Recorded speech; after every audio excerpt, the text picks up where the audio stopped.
Welcome everyone to AJ's Social and Cocktail. We are so grateful to be here today, and we are celebrating Women's History Month. So first off, AJay, thank you for having us. We appreciate it. And I wanted to let you guys know, join us as our esteemed panelists for this evening of a discussion of the joys and challenges of owning your own business as a Black woman entrepreneur. My name is Alana Thornton. I'm your host, your moderator, and a motivational speaker. So before I introduce our panelists, let me tell you some statistics about Black women owning businesses. According to Forbes, the earnings of women-owned businesses jumped 27% in 2022. The number of businesses owned by Black women grew 50% from 2014 to 2019, representing the highest growth rate of female demographic, according to J.P. Morgan.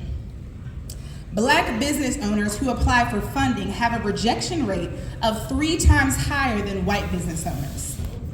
Research from Harvard Business Review shows that 17% of Black women are in the process of starting a new business, compared to 10% of white men and 15% of white women. So first off, let's get started. I want to introduce you to Jasmine Mill, CEO and founder of Maternal Mills Lactation Service, LLC. Jasmine Mills is a healthcare professional who embodies the perfection of combination of expertise, compassion, and creativity. She is a certified nurse, an international board-certified lactation consultant, the only Black-owned lactation company in the upstate.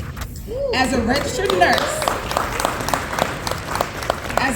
nurse working with new moms and babies, she noticed a significant gap in the breastfeeding support in the hospital system, especially among Black families. Successfully breastfeeding all 3 of her children, Jasmine understands the importance of breastfeeding, proper bottle feeding, and the need for a strong support system. She is determined to make the difference in her community by providing prenatal and postpartum support for breastfeeding families. With her in-home virtual services, Jasmine hopes to be a valuable resource for all families, especially Black families.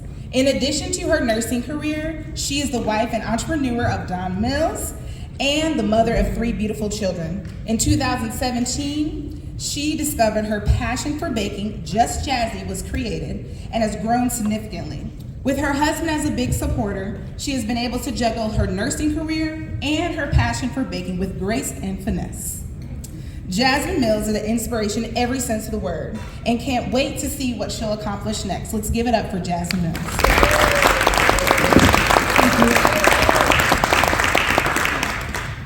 All right, next up is Alicia Sapp, founder of Innovation Hydration Ivy Lounge and Med Spa. Alicia Sapp is the co-founder alongside her husband, Xavier Sapp, located in Easley, South Carolina.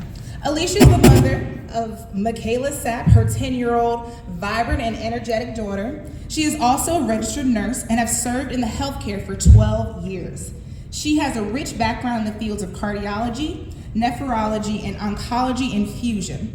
Alicia has always felt a need and a call to help other people and serve them. But after her illness struck in 2022, she felt led to open the medical spa.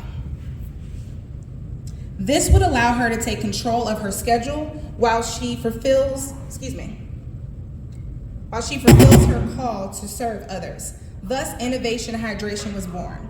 Alicia believes that her business is her ministry, and her primary goal is to serve others so that God can get all the glory. Alicia believes that her story is a true testament of what the enemy meant for evil, God worked it out for good. Let's give it up for Alicia. Transitioning Staffing Solutions. Stephanie is the mother of 6 amazing children and abuela of the best 2-year-old and 1-month-old ever. Her main inspiration and her why is for her children and her grandchildren. She works daily to leave them a sustainable legacy.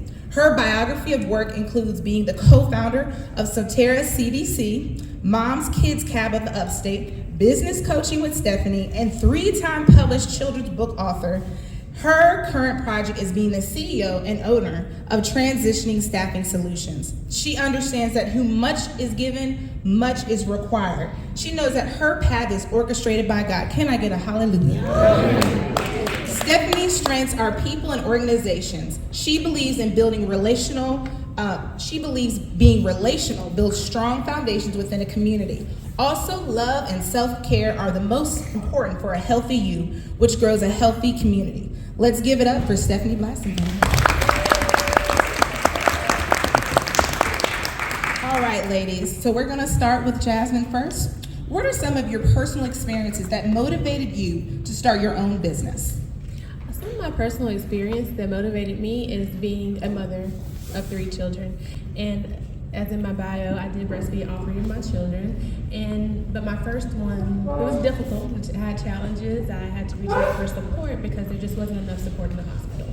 And so I did my research and found someone, but it just still wasn't enough. I still had to work on my own. I had some tough days, had some good days. We successfully breastfed for about a year. And then I became a registered nurse, and I worked in postpartum and in the NICU, which is the neonatal intensive care unit in the hospital.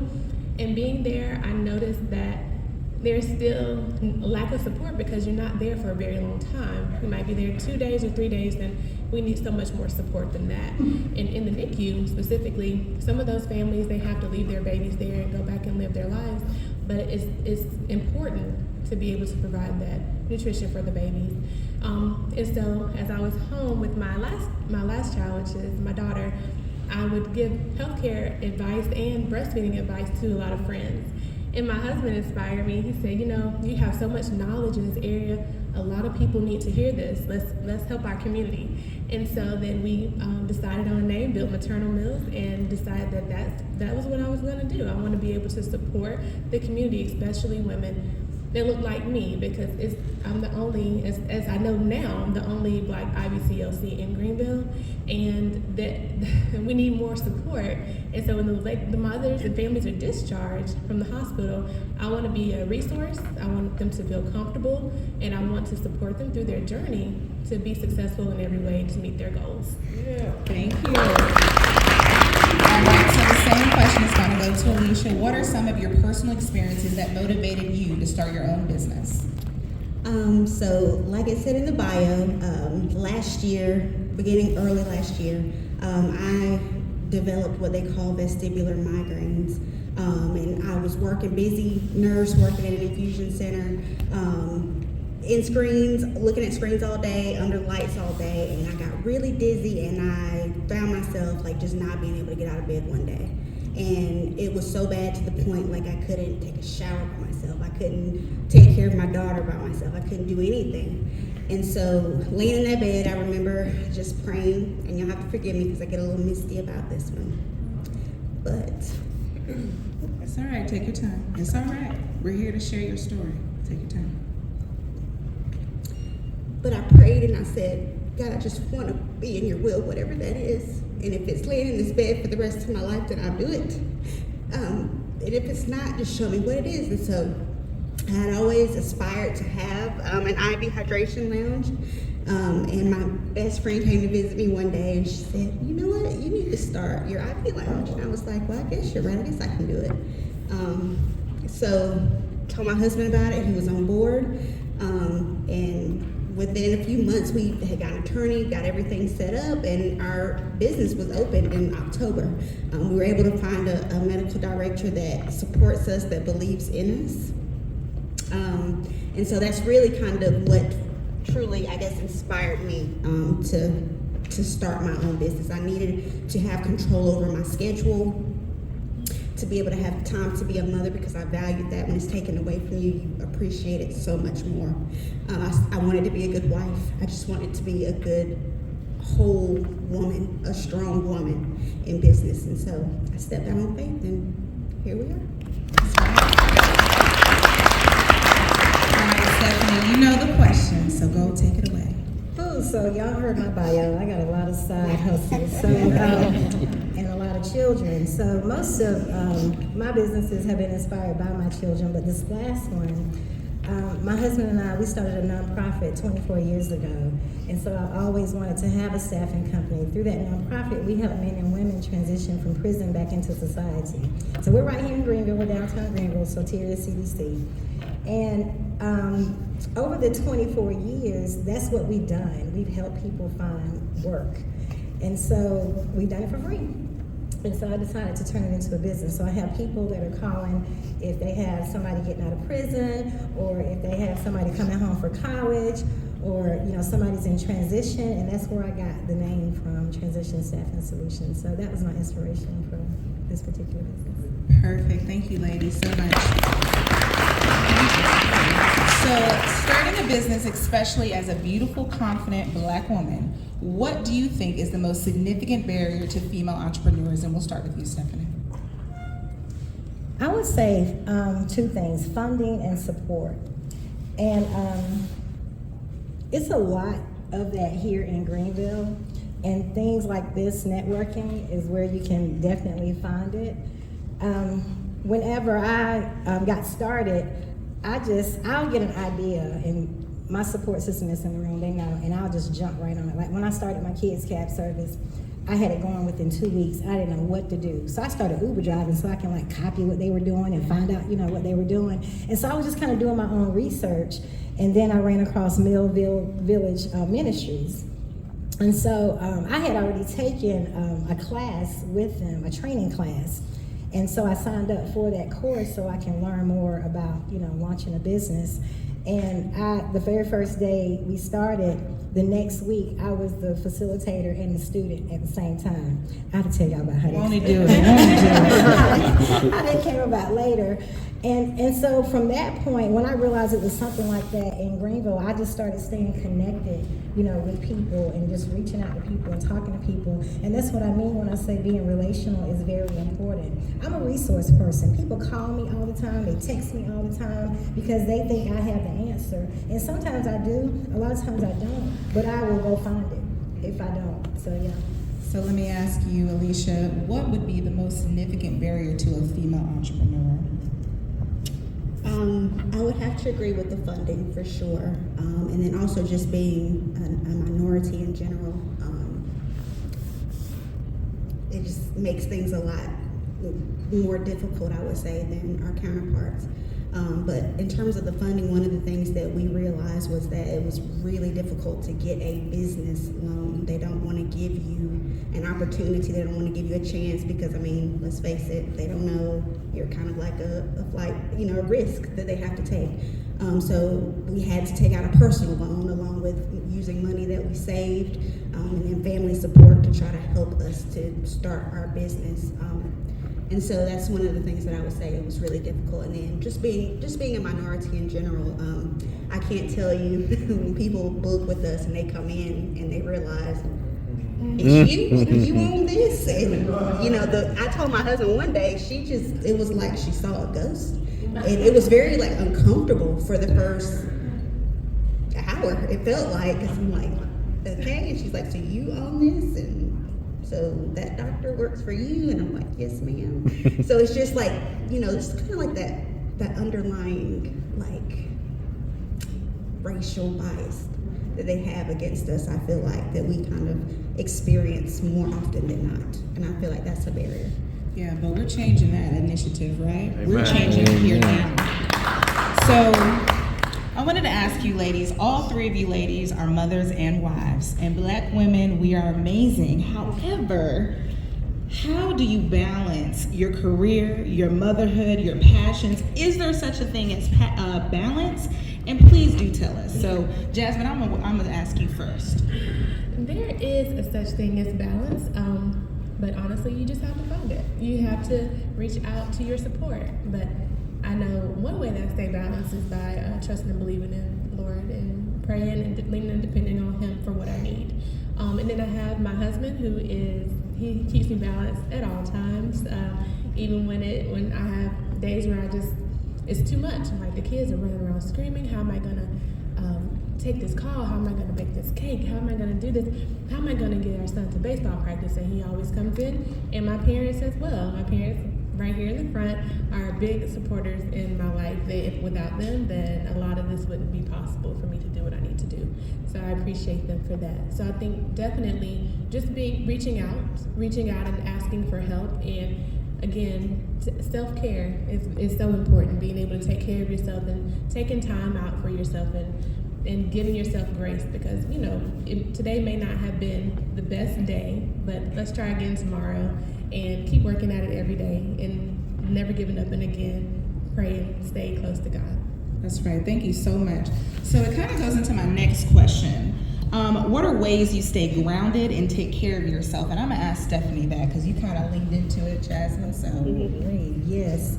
So self-care, as it's been stated, is extremely important. I have a different perspective on balance because I went through extreme depression for 3 years of my life, and it had me paralyzed. And that's because I was trying to balance it. And so one day God gave me a vision, because I spent a lot of time in bed during that depression, and he had me to stand up, and he was like, stand on one leg. So those of you standing up, just stand on one leg. We balancing, right? What does this look like? What does this feel like? So he started ministering to me about momentum.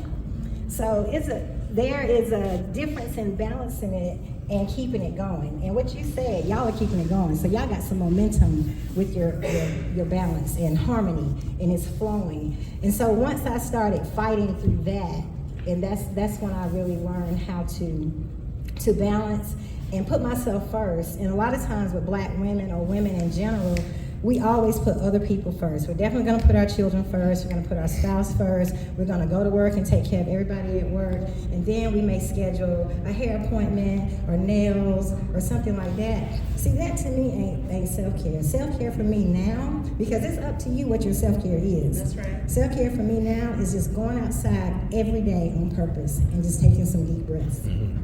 Sometimes I take my shoes off and just get barefoot in the grass. And that really makes a difference in my life. Last week, somebody called me and said, hey, I'm about to go to the Dominican Republic. Do you want to go? I said, I ain't got no money to go to the Dominican Republic. And they were like, it's all expense paid. I got you. And y'all know what I did? I went.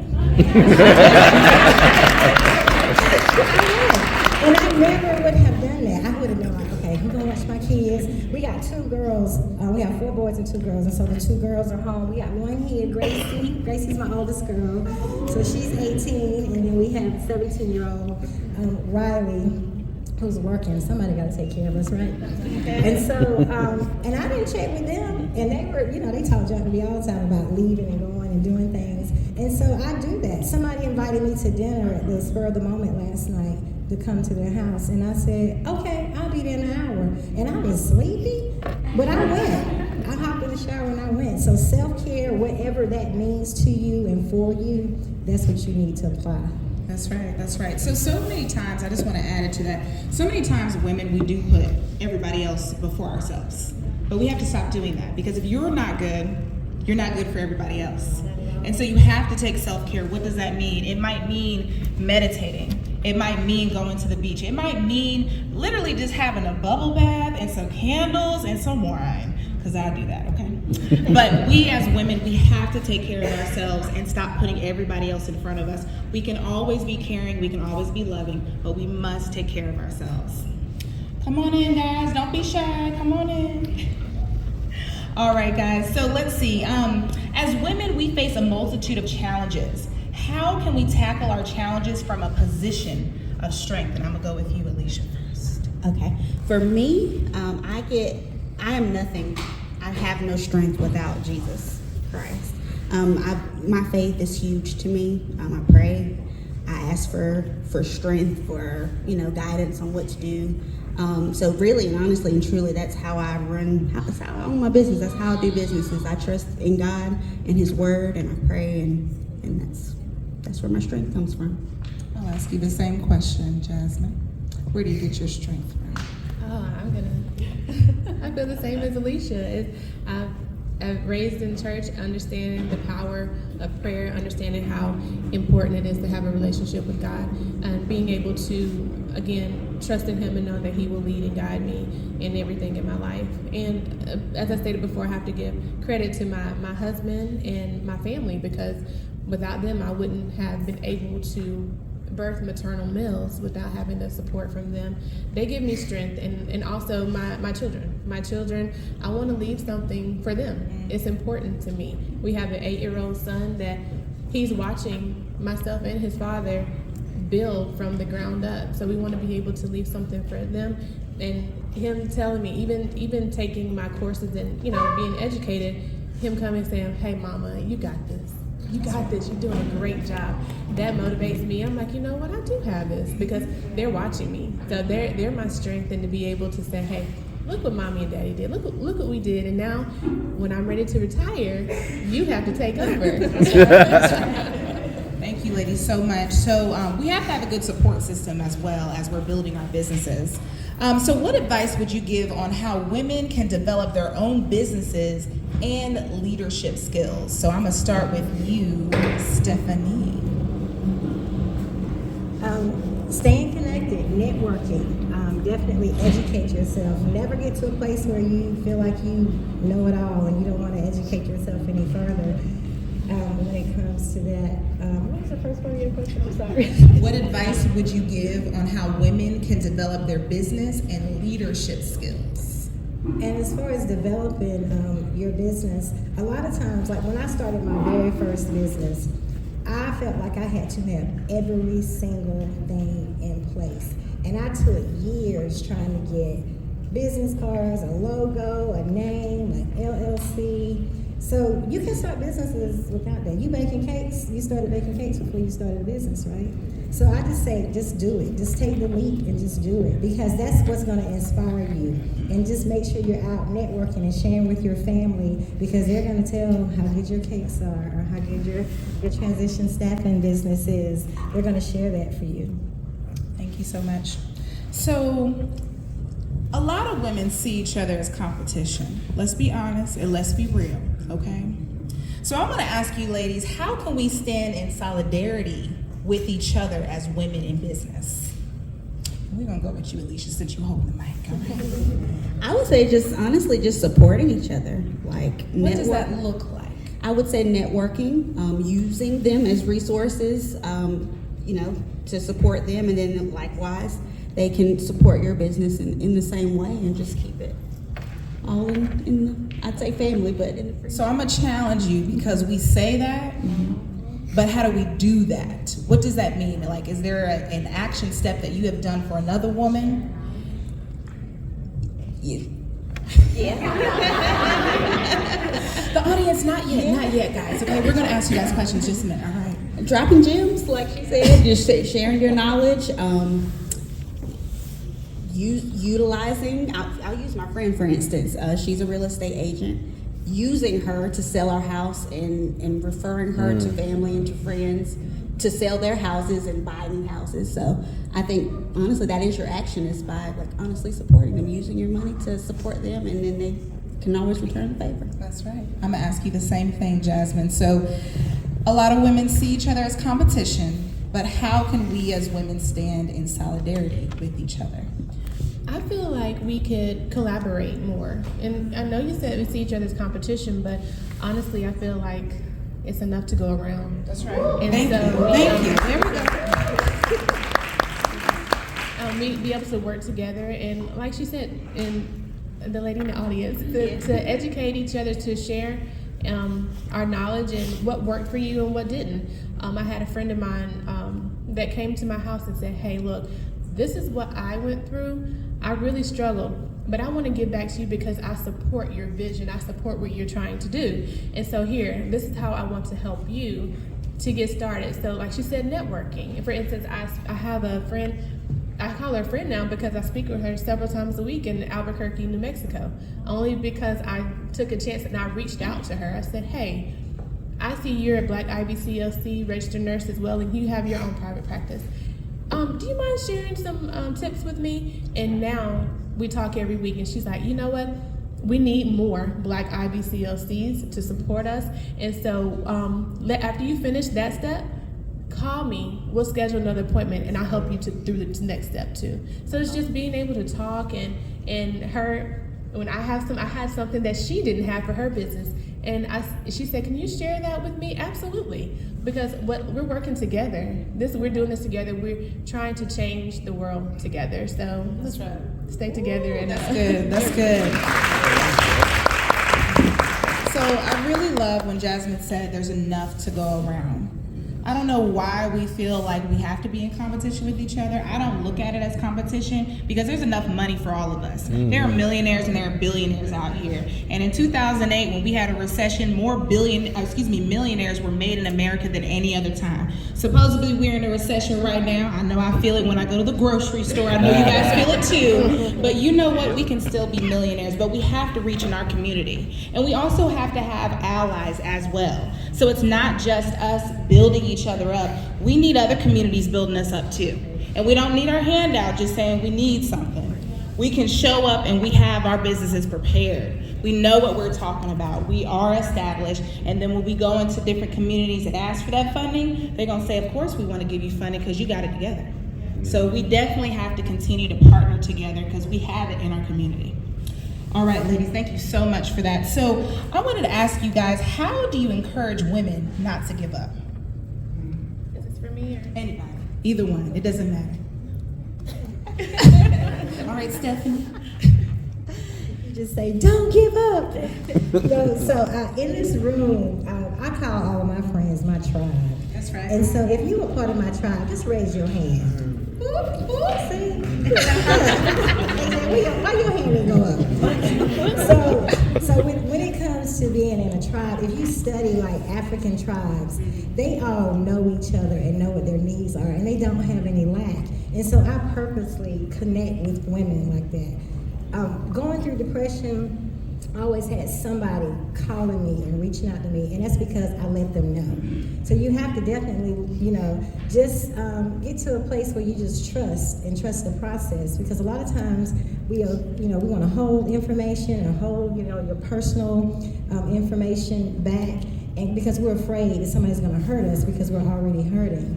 But when it comes to just locking arms with women and finding out what the needs are, that's another one of my tribes right there, Marissa, with the Squad Goals group that I'm a part of. So we lock arms and we find out about each other, not just about businesses, but about personal things as well. Thank you so much. So really quick, I wanted to ask the audience, do you have any questions for these ladies up here today? Does anybody have any questions? All right. Most people that know me don't know I'm going to use my teacher voice. But I am an introvert, and it is really hard to get out of your headspace and go into a space where it's so many people at once. What suggestions do you have when sometimes your crew just can't roll up with you and be that support that you need when you're going into the space? Did you ladies hear her? Okay, perfect. So who wants to take that question? And that was a great question. Thank you so much. Well, I guess I can speak to that because I am an introvert just like you. And for me to be sitting up here right now is like way out of my comfort zone. Like I'm an in the background type of a girl, not out in front. But in business, I have had to just learn to be comfortable with talking to people, sharing what I do, and also being open to what other people do. Honestly, I don't really know the trick to it other than just to do it. Literally just do it afraid. And, people are allowed, they're nice. Most people are nice and they're not going to bite you. So, yeah, I would say you just got to get out of your comfort zone and just do it. Perfect, thank you. No, that's good. All right, so I got two more questions. As women, we should definitely support each other, and we've talked about that a lot tonight. But what are ways men can be good allies? What do we need to do to engage and inspire male advocates? And we're gonna go with you, Jasmine. What do you think? in order. I'm sorry, what'd you say? So, because you have a strong male advocate. Oh, yes, absolutely, yes. I definitely believe that including the men into the lactation support yes, breastfeeding is for women, but you have to have support. And one of the things that I chose to do is to do prenatal consultations. But during that time, I want the support partners or husbands, whoever, to come and to be able to be a part of that so they can be educated, because education is key.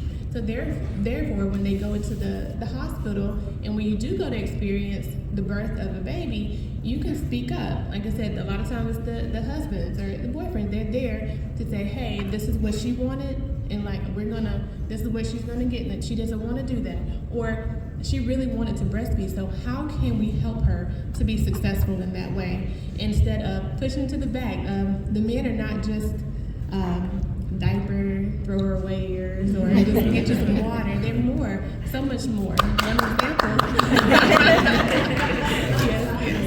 One example is just simply doing skin to skin with the baby. Maybe mom may not feel up to it. She may be weak after delivery. Well, pass the baby to the husband, pass to the support partner. That's what I think. Just getting them involved and realizing they play a bigger role than just sometimes we give them credit for when it comes to the breastfeeding and lactation support. Perfect. Thank you so much, Jasmine. So the last question tonight will be, how can everyone in the audience today better support your business moving forward? And we're going to start with Stephanie, and then we'll just pass it down, okay?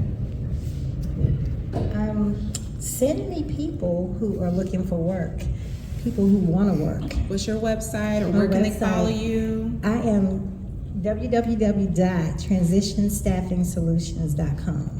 All right. That's my website, and people can drop their resumes on my website so I can see, what your history is, and then start looking for work for you. But definitely send people who want to work, and send clients who are looking for people to work. Drop that website one more time. Yeah, I what want is to make that sure they website? heard that. www. And I brought some business cards too, y'all. Transitionstaffingsolutions.com. That's right. Thank you so much. All right, Alicia, how can we support you today?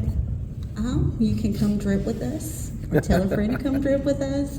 You got to tell them what that means. I know what that means. What is that? So we basically offer IV hydration for whatever your goals are. So if you just need standard hydration, because most of us don't drink enough water, that puts a lot of strain on the organs and on the body. So if you just need a recharge, we do that. We've got energy boosters, we've got immunity boosters, beauty drips that are good for your skin.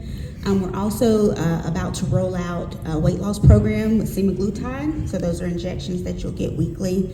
We'll give you nutritional as well as exercise guidance for that. You'll see our doctor before you start and after. You'll get lab work throughout the process. We'll just help you reach your goals that way. And then the first week in April, we are about to start taking patients in to serve as like their primary care provider.